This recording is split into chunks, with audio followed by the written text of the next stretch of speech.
Good morning students, welcome back to your video lecture sessions. कैसे हैं आप सब? हम आज बात कर रहे हैं स्टैंडर्ड 8 के चैप्टर 3 कंटिन्यू माइक्रो ऑर्गेनिज़म्स, जो हमने आगे स्टार्ट कर दिया था। हमने आल्गी और बैक्टीरिया ख़त्म कर दिया था। अब हम आगे बढ़ते हैं हमारे नए टॉपिक की ओर, दैट इज़ फंगाई। तो आज हम फंगाई के बारे में पढ़ेंगे, फंगाई पूरा कवर कर लेंगे। उसके बाद आपका नेक्स्ट टॉपिक होगा प्रोटोजोअन्स।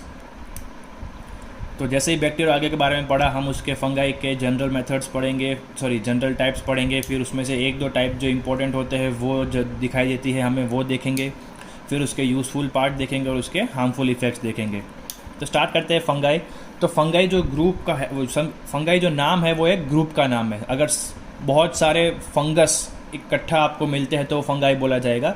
अगर सिंगुलर है तो वो आपको फंगस बोलना पड़ेगा, राइट।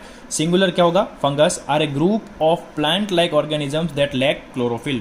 अब वो होते हैं प्लांट लाइक, ग्रीन कलर के, बट उनमें क्या होता है? क्लोरोफिल होता नहीं है। मतलब कि वो अपना खाना बना सकते नहीं है, मतलब कि वो ऑटोट्रॉप्स नहीं है।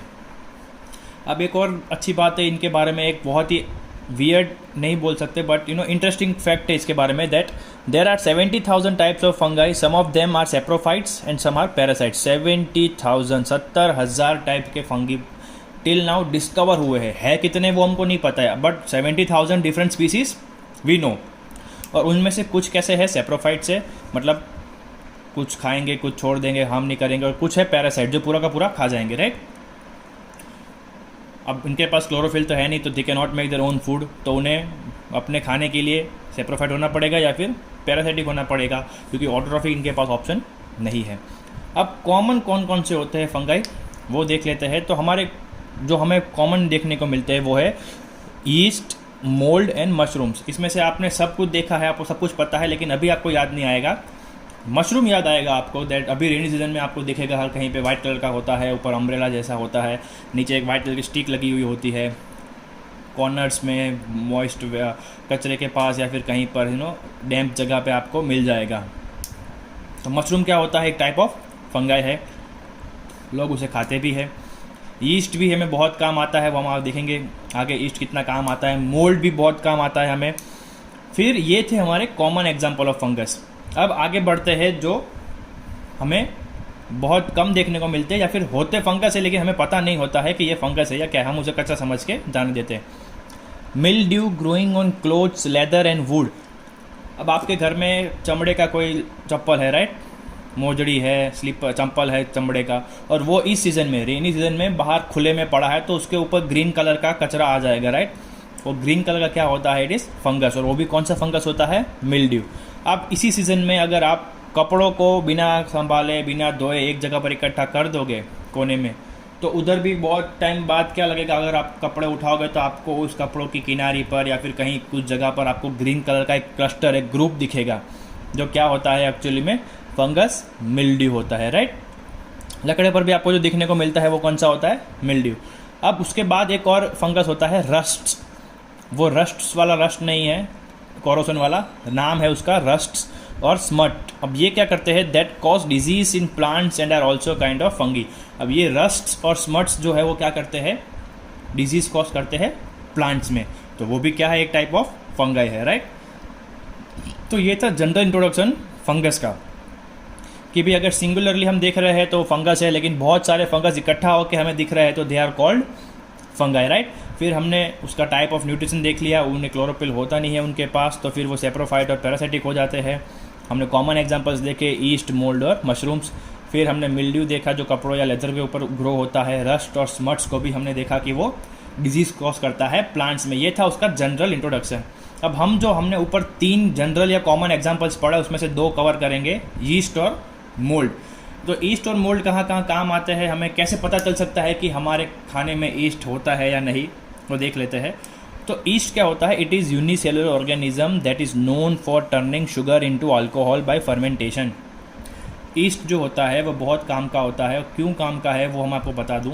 पहले तो वो यूनिसेलुलर ऑर्गेनिज्म है, मतलब कि उसके अंदर सिर्फ एक ही सेल है, सब कुछ करने के लिए, सांस लेने के लिए, खाना खाने के लिए, चलने के लिए, घूमने के लिए, फिरने के लिए, सोने के लिए। Everything that its body does is done by one single cell, ठीक है। यूनिसेलुलर है, उसके पास सिर्फ एक ही सेल है। That is known for turning sugar into alcohol. चीनी में से दारू बनाने के लिए बहुत काम आता है यीस्ट, और उस प्रोसेस को क्या बोलते हैं, फर्मेंटेशन बोलते हैं। अब फर्मेंटेशन में क्या होता है वो भी मैं आपको बता दूंगा आगे। अब उसका एक और आगे पॉइंट देख लेते हैं कि वो जिंदा कैसे रहता है या फिर वो आगे रिप्रोड्यूस कैसे करता है। It reproduces asexually by budding process and can live both ways, aerobically and anaerobically. अब हमने 2 टाइप ऑफ रिप्रोडक्शन पढ़ा था 7th में, सेक्सुअल एंड एसेक्सुअल।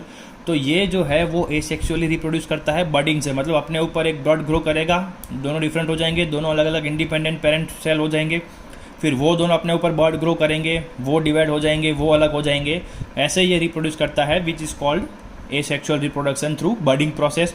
अब हमने एक और चीज़ पढ़ी थी फर्मेंटेशन को लेके, हमारी बॉडी के अंदर ऑक्सीजन को जब यूज़ किया जाता है, when microorganisms use oxygen to convert food into energy, उन्हें ऑक्सीजन चाहिए, और वो प्रोसेस को हम क्या बोलते हैं, एरोबिक प्रोसेस बोलते हैं। मतलब कि जो माइक्रो ऑर्गेनिजम्स को ऑक्सीजन चाहिए वो एरोबिक हो गए, और जिन्हें ऑक्सीजन नहीं चाहिए वो एनएरोबिक हो गए। जैसे कि हमने पढ़ा था कि आप बिना खाए कुछ ज़्यादा हार्ड वर्क करते हो, लेबर वर्क करते हो, खेलते रहते हो नॉन स्टॉप 4-5 घंटे, तो आपका जो पैर होता है उसमें क्रैम्प्स आ जाते हैं, राइट, नस चढ़ जाती है। तो वो क्या होता है, आपकी बॉडी के अंदर एनएरोबिक रेस्पिरेशन स्टार्ट हो गया है, आपकी बॉडी के अंदर खाना इनफ नहीं है, फिर भी आप एनर्जी यूज़ कर रहे हो, तो आपकी बॉडी में जो ऑर्गेनिजम्स है वो बिना ऑक्सीजन के ही क्या कर रहे हैं, एनर्जी प्रोड्यूस कर रहे हैं, जिससे अल्कोहल प्रोड्यूस होता है और आपको क्रैम्प्स आते हैं, राइट, पैर में आपको नस चढ़ जाती है, आप बैठ जाते हो घुटनों पर, थाइस में, तो that is because of anaerobic respiration, right. तो यीस्ट जो है it is capable of living both ways, oxygen मिलेगा तो भी वो जी सकता है, मतलब कि एरोबिकली भी, और अगर ऑक्सीजन नहीं मिलेगा तो भी जिंदा रह सकता है, मतलब कि एनएरोबिकली, राइट। अब आपको अगर पता लगाना है कि आपके खाने के अंदर क्या है, ईस्ट है या नहीं, तो आप आसानी से पता लगा सकते हैं। आपको मैं एक बात बता दूं, आप जब ढोकला खाते हो, खमन खाते हो, इडली खाते हो, तो उसे हमें पहले धूप में रखना पड़ता है पूरा दिन, राइट। उससे क्या होता है, वो फूल जाता है, वो मतलब वो बढ़ जाता है, राइट, अंदर जिस भी बर्तन में हमने रखा है। तो वो किसकी वजह से होता है, ईस्ट की वजह से होता है। और वो क्या होता है अंदर, वो मैं आपको बता देता हूँ। मान लो कि आपको क्या करना है, एक्टिविटी है, आपको उसके अंदर आटा लेना है, चीनी लेनी है और थोड़ा सा ईस्ट डालना है, राइट, जो कि आपको फिगर 3.7 की एक्टिविटी में दिया हुआ है।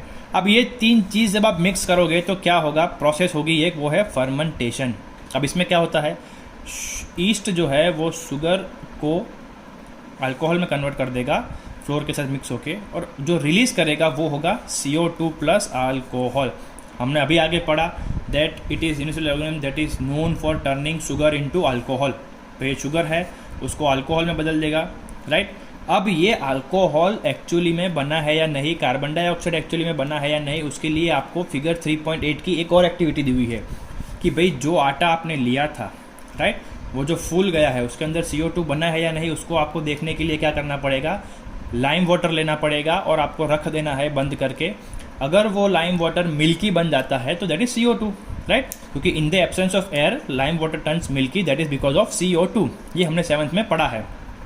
तो वो आपकी फिगर 3.8 है, वो कुछ नहीं है, बस एक्सप्लेनेशन है कि ये जो एक्टिविटी आपने की 3.7 वाली, जो आपकी PDF में अच्छे से दी हुई है, वो आपने जब की एक्टिविटी, तो कार्बन डाइऑक्साइड एक्चुअली में बना है या नहीं। अगर बना है मतलब कि ईस्ट काम कर रहा है, राइट। अगर CO2 नहीं बना होता तो ईस्ट काम कर रहा नहीं है, ओके। तो यहाँ पर आपका ईस्ट ख़त्म होता है। आपके खाने की चीज़ों में बहुत जगह पर ईस्ट काम आता है। ईस्ट कैसे जीता है वो भी हमने देख लिया, ऑक्सीजन मिलेगा तो भी जी लेगा, ऑक्सीजन नहीं मिलेगा फिर भी वो जी लेगा, राइट। अब आगे बढ़ते हैं हमारे नेक्स्ट फंगस की तरफ, वो की है मोल्ड। तो अब हम मोल्ड की बात करेंगे। तो जो ईस्ट यूनिसेलुलर था, यहीं पर क्या होता है, मोल्ड जो है these are multicellular fungi, right. उनके पास बहुत सारे सेल होते हैं सारी चीज़ों को करने के लिए। उसके बाद they grow on stale bread and also on oranges. अब ईस्ट जो है वो खाना बनाने के काम आता है, खाने की चीज़ों में हमने बाहर से डालना पड़ता है। मोल्ड क्या होता है, जो खाना बिगड़ने लगता है उसके ऊपर ग्रो होता है। पर्टिकुलरली किस पे, तो स्टेल ब्रेड। हमने अगर ब्रेड का पैकेट खोल के खुला छोड़ दिया है तो थोड़े दिन बाद आपको ब्रेड के ऊपर एक सरफेस दिखेगा ब्राउनिश कलर का या फिर येलोइश कलर का या फिर ग्रीनिश कलर का, तो वो किसका होगा, मोल्ड का होगा। और उसके साथ साथ ऑरेंजेस, जो संतरे आते हैं वो भी अगर बिगड़ जाते हैं तो उसके ऊपर भी जो आपको लेयर दिखेगा वो फंगस का होगा, और वो कौन सा फंगस होगा स्पेसिफिकली, वो मोल्ड्स होंगे, राइट। अगर आप उस बिगड़ी हुई ब्रेड को या फिर उस ऑरेंज को हैंड लेंस, मतलब कि जो मैग्नीफाइंग लेंस होता है, उससे देखोगे तो मोल्ड आपको कैसा लगेगा। तो when seen with A hand lens mould appears like tangled thread like structure. एक बहुत सारे थ्रेड जो होती है उसका एक गुच्छा लगा आपको नजर आएगा, मिक्स कंफ्यूज कॉम्प्लेक्स, एकदम टेंगल, एक दूसरे के अंदर घुसा हुआ, राइट। अब उसमें जो टेंगल्ड पार्ट है उसे क्या बोलते हैं, माइसीलियम। ये जो ग्रुप है, कॉम्प्लेक्स स्ट्रक्चर है थ्रेड्स का, वो जो स्ट्रक्चर है उसे माइसीलियम बोलेंगे, और जो थ्रेड लाइक स्ट्रक्चर है उसे बोलेंगे हाइफे, राइट। एक बार फिर मैं आपको बताता हूँ कि अगर कोई भी बिगड़ी हुई ब्रेड लोगे और उसको अगर magnifying lens, powerful magnifying lens से देखोगे तो आपको नज़र आएगा माइसीलियम, जो कि ग्रुप होता है मोल्ड्स का, और उस माइसीलियम के ऊपर जो थ्रेड स्ट्रक्चर होता है उसे क्या बोलेंगे हम, हाइफे। अब इस हाइफे के ऊपर एक गोल राउंड होता है जिसका नाम है स्पोरेंजियम, ओके। इस स्पोरेंजियम के अंदर बहुत सारे छोटे छोटे बीड्स होते हैं, दाने जैसे, जिसे क्या बोला जाता है, स्पोर। यही स्पोर जब बाहर गिरते हैं तो वो क्या बन जाता है, मोल्ड बन जाते हैं, right. There is sporangium on the head of hyphae which contain spore. जब ये स्पोरेंजियम एक्सप्लोड हो जाएगा, फट जाएगा, जब उसकी कैपेसिटी खत्म हो जाएगी तो ये आपको क्या दिख रहेगा, स्पोर दिखाएगा देगा, राइट। आपको 3.10 की एक्टिविटी दी हुई है मोल्ड के लिए, एक बार आप देख लेना उसको तो आपको समझ में आ जाएगा मैं क्या बोलना चाह रहा हूँ। वहाँ पर आपको सब कुछ मिलेगा, माइसीलियम भी मिल जाएगा, हाइफे भी मिल जाएगा, स्पोरेंजियम भी दिख जाएगा आपको, और स्पोर भी दिख जाएगा, राइट। हाइफे जहाँ पर ख़त्म होता है उसके ऊपर स्पोरेंजियम होता है। स्पोरेंजियम गोल राउंड होता है जिसके अंदर छोटे छोटे क्या होते हैं, स्पोर्स होते हैं, राइट। और माइसीलियम जो होता है वो नीचे का बेस रहता है। वो आप जब फिगर देखोगे 3.10 तब आपको अच्छे से समझ में आ जाएगा। अब ये मोल्ड फंगस से बिल्कुल अलग है, राइट। फंगस क्या करता था, सॉरी ईस्ट हमने पढ़ा, ईस्ट क्या करता था, खाने को बढ़ाता था, राइट। CO2 प्रोड्यूस करता था, अल्कोहल बनाता था, उसको सॉफ्ट बनाता था, इडली खमन हम खाते हैं सॉफ्ट होती है, राइट। मोल्ड क्या करता है, खाना बिगाड़ देता है, और हमें ये मोल्ड ऐड नहीं करना पड़ता है, अपने आप ग्रो हो जाता है, राइट। अब ये कहाँ कहाँ ग्रो होता है, तो mould generally grows on starchy food. Starchy मतलब मीठा खाना जिसमें शुगर ज़्यादा होती है।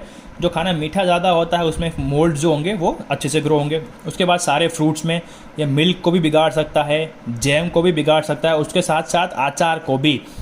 आपने देखा होगा इस मौसम में जब आप अचार की डब्बे जो होते हैं, अचार की बरनी, वो बरनी अगर आप बंद करके रख देते हो 1-2 हफ्ते के लिए, आप कोई देखता नहीं है घर में अचार है कि नहीं, उसके बाद जब अचानक से याद आता है अचार, और जब आप डब्बा खोलते हो तो आपको ऊपर एक वाइट या ऑफ वाइट या ग्रे कलर की एक लेयर दिखती है, राइट, जो हम निकाल देते हैं। दैट इज़ कॉल्ड फंगाई, और वो भी कौन सा, मोल्ड, राइट। तो ये भी क्या होता है, फंगस होता है, और वो हमारे अचार को ऊपर से बिगाड़ देता है, हमें उसे निकाल देना पड़ता है। अब उसके बाद हम देखते हैं हमारे नेक्स्ट टॉपिक की, फंगस हमें यूज़फुल कैसे हो सकते हैं और हमें हार्म कैसे कर सकते हैं, राइट। तो पहले यूज़फुल देख लेते हैं। तो सम मशरूम्स आर एडिबल। हमने पहले ही देखा कि मशरूम जो है वो जनरल एग्जांपल है। ईस्ट और मोल्ड के अलावा एक और था कॉमन एग्जांपल मशरूम, जो हम खाने के लिए इस्तेमाल कर सकते हैं, जो कि यूज़फुल है। फिर help in formation of alcohol, दारू बनाने के काम आता है, तो वो भी मदद कर रहा है हमारी, राइट। तो वो भी एक यूज़फुल इफेक्ट हुआ उसका। Used to flavour cheese and make penicillin. अब चीज़ जो होती है उसे फ्लेवर देने के लिए क्या करता है, हम लोग फंगस को यूज़ करते हैं, जो कि बहुत काम की चीज़ है। और पेनिसिलिन जो है वो एंटीबायोटिक मेडिसिन है, वो भी बनाने के लिए क्या होता है, वी यूज़ फंगस। और उसके बाद में लास्ट एवरी माइक्रो ऑर्गेनिजम्स क्या होते हैं, एक नेचुरल डिकम्पोजर होते हैं। वो किसी भी सड़ी हुई चीज़ को खाकर उसे वापस ज़मीन में मिला देते हैं, ताकि ज़मीन में अपने न्यूट्रिएंट्स को, उसका जो कंटेंट, उसकी जो क्वांटिटी होती है वो बरकरार रहे, राइट। जो साइकिल रहती है न्यूट्रिएंट्स की, प्लांट जो है वो ज़मीन में से लेंगे, फिर वो बड़े होंगे, फिर मर जाएंगे तो ज़मीन पर गिरेंगे, तो ये माइक्रो ऑर्गेनिजम्स क्या करेंगे, उसे खाकर उसे पाउडर फॉर्म में बना के वापस ज़मीन में मिक्स कर देंगे, राइट। तो फंगस भी एक नेचुरल क्या है, डीकम्पोजर है। तो ये भी एक अच्छी बात है, उसका यूज़फुल पॉइंट हो गया। अब इसी फंगस के सारे हार्मफुल इफेक्ट देख लेते हैं। तो can spoil raw and cooked food, कच्चा खाना, उसके साथ साथ पका हुआ खाना भी क्या करता है, स्पॉइल कर देता है, बिगाड़ देता है, राइट। रॉ मतलब कच्चा, कुकड मतलब पकाया हुआ, तो दोनों खाने को ख़राब कर सकता है। दूसरा, can grow on leather, clothes and furniture. Leather की चीज़ों पर ग्रो हो सकता है, कपड़ों पर ग्रो हो सकता है, हमारे घर के फर्नीचर पर ग्रो हो सकता है, उसे वो ख़राब कर देगा, खा जाएगा, मतलब कि वो एक हार्मफुल इफेक्ट है इसका। कैन कॉज प्लांट डिजीज, हमने आगे ही देखा मिल्ड्यू, रस्ट, स्मट्स, वो सब क्या थे, प्लांट में डिजीज ग्रोइंग फंगस थे, तो ये भी उसका एक हार्मफुल इफेक्ट है। और लास्ट में क्या है, can cause many disease to human too, आपकी हार्मफुल इफेक्ट में एक रिंग वॉर्म करके आपको एक डिजीज़ दी हुई है जिसमें एक फिगर भी दी हुई है, एक आदमी के सर पर जो है वो बीचों बीच में बहुत बड़ा एक डिजीज़ का एक स्पॉट है जो कि रिंग वॉर्म है। आप जब देखोगे PDF से पता चल जाएगा वो किससे होता है, फंगस से होता है, तो वो भी उसका एक क्या है, हार्मफुल इफेक्ट है, राइट। यहीं पर आज का सेशन ख़त्म करते हैं, अगले वीडियो में हम प्रोटोजोन्स के साथ मिलेंगे। होप वो आपका टॉपिक का लास्ट टॉपिक हो, उसके बाद आपका नया चैप्टर स्टार्ट कर देंगे। नीचे आपको होमवर्क दिया हुआ है, मैं आपको पढ़ देता हूँ। एक्सप्लेन फंगाई ब्रीफली, तो वो मैंने आप भी जो आगे के पेज में हमने पढ़ा वीडियो के स्टार्टिंग में, वो 4-5 पॉइंट जो थे वो आप यहीं वीडियो में से लिख सकते हैं। एक्सप्लेन यीस्ट विद एक्टिविटी 3.7, ये आपको PDF में से करना है। 3.7 एक ही फिगर ड्रॉ करना है और जो 3.7 फिगर के सामने जो पैराग्राफ खत्म होता है वहीं तक लिखना है। जो 3.8 का एक्सप्लेनेशन है वो आपको नहीं लिखना है, राइट। सिर्फ अल्कोहल प्रोड्यूस हो गया इतने तक ही लिखना है, कार्बन डाइऑक्साइड है कि नहीं वो हमें चेक करना नहीं है, okay. Explain mould with figure 3.10, आपको मोल्ड भी वहीं से लिखना है फिगर के साथ साथ। अगर आपको मोल्ड यहाँ से लिखना है तो भी मुझे कोई दिक्कत नहीं है, यू कैन राइट, यहाँ पर सब कुछ कवर हो गया है, फिगर आपको वहीं से करनी है, right. Right uses of fungi, वो आपको PDF में से लिखना है। Right harm done by fungi, ये भी सब आपको PDF में से लिखना है, यहाँ से लिखना नहीं है, राइट। तो एक्सप्लेन फंगाई विद ब्रीफली आपको समझ में आ गया, एक्सप्लेन यीस्ट विद एक्टिविटी आपको समझ में आ गया, एक्सप्लेन मोल्ड विद फिगर समझ में आ गया, right uses of fungi PDF में से, right harm done by fungi PDF में से, राइट। तो मिलते हैं अगले वीडियो में नए टॉपिक के साथ, प्रोटोजोन्स। तब तक होमवर्क करते रहिए, और 8th क्लास का मुझे होमवर्क बहुत कम आ रहा है, राइट। तो होमवर्क भेजते रहिए, पढ़ते रहिए। मिलते हैं अगले वीडियो में, तब तक stay home, stay safe, good bye.